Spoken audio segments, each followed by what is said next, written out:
Guys welcome back to our channel happy family blog. তো আমি চলে এসেছি নতুন একটা ব্লগ নিয়ে। আজ আমাদের বাড়িতে হচ্ছে নান।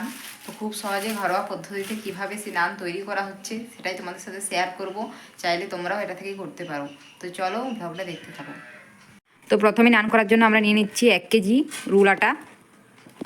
তো সেটা একটা পাত্রের মধ্যে দিয়ে দিলাম।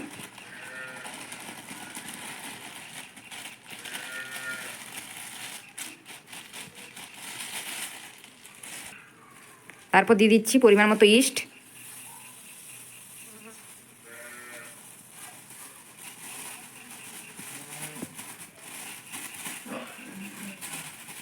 তো জায়গাটা আমাদের প্রথমে ছোটো মনে হচ্ছিলো, তাই আমরা আবার অন্য জায়গায় একটা চেঞ্জ করছি,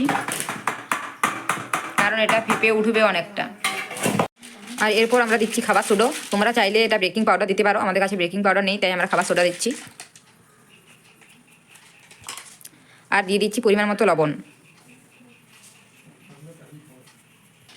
এরপর দিচ্ছি আমরা চিনি। তো মিষ্টিটা তোমাদের উপর নির্ভর করছে যে কে কীরকমভাবে মিষ্টি খাও, সে সেরকম দেবে। আমরা একটু মিষ্টি বেশি খাই তাই আমরা চিনিটা একটু বেশি দিচ্ছি। এরপর আমরা দিচ্ছি টক দই।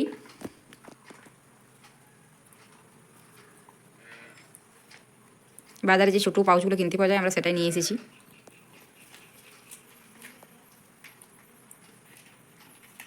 এরপর আমরা দিয়ে নিচ্ছি একটু সাদা তেল, খুবই অল্প পরিমাণে।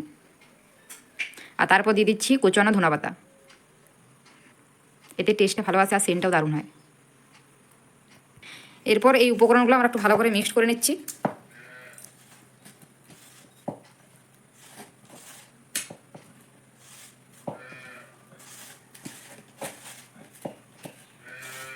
আর এরপর আমরা দিয়ে নিচ্ছি দুধ, যেটা ঈষৎ উষ্ণ গরম অবস্থায় তোমরা দেবে যাতে ভাবটা ভালো আসবে আটার। আর এটাতে গরুর দুধ আর আমুল একসঙ্গে মিক্সড করা আছে, একসাথে ফুটিয়ে আমরা দিয়ে দিয়েছি। এরপর ভালো করে আটাটা মেখে নেব। আটাটা এরকমভাবে শুকনো শুকনোভাবে মেখে নেওয়া হয়েছে। এর উপরে আমরা একটু দিয়ে দেবো সাদা তেল।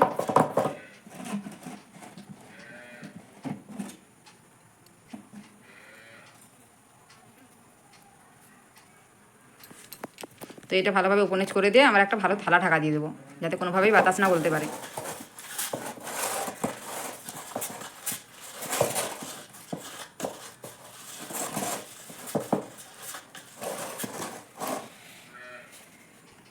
তো এরপর আমরা এখানে রেখে ঢাকা দিয়ে দিচ্ছি। এরকমভাবে 1.5 থেকে 2 ঘন্টা রাখবেন, তারপরে এটা খুলতে হবে। মেখে রাখার পর এরকম হয়েছে। তো এরপর আমরা এগুলো তেলে ভেজে নেব। তো আমরা আলুটাকে এভাবে ডো করে নিচ্ছি যাতে মেলার সময় সুবিধা হয় আর তাড়াতাড়ি ভাজাটাও যাবে। তো আমরা কড়াই বসিয়ে দিয়েছি। এরপর আমরা দিয়ে দিচ্ছি সাদা তেল। তো আমরা এখানে রাইস ব্রেন অয়েল ব্যবহার করছি।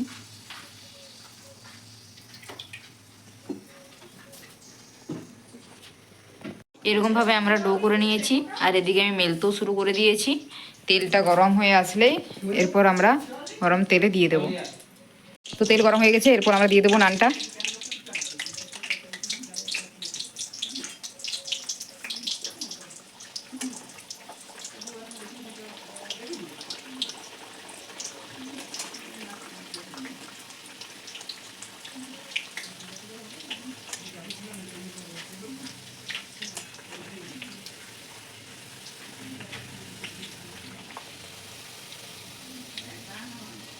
তো এরকম ডুবো ডুবো তেলে ভেজে নিতে হবে।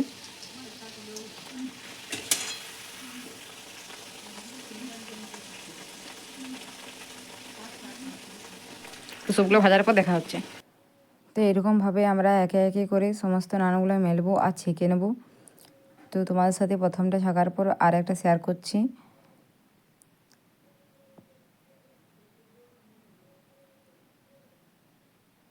তো দেখো নানটা মেলে পর আমরা তেলে দিয়ে দিয়েছি।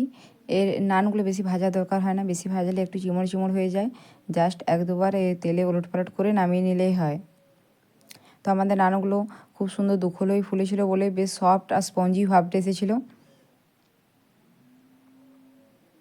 আর খেতেও দারুণ হয়েছিল। তো আমাদের ভাজা হয়ে এসছে, এটা হলো লাস্ট।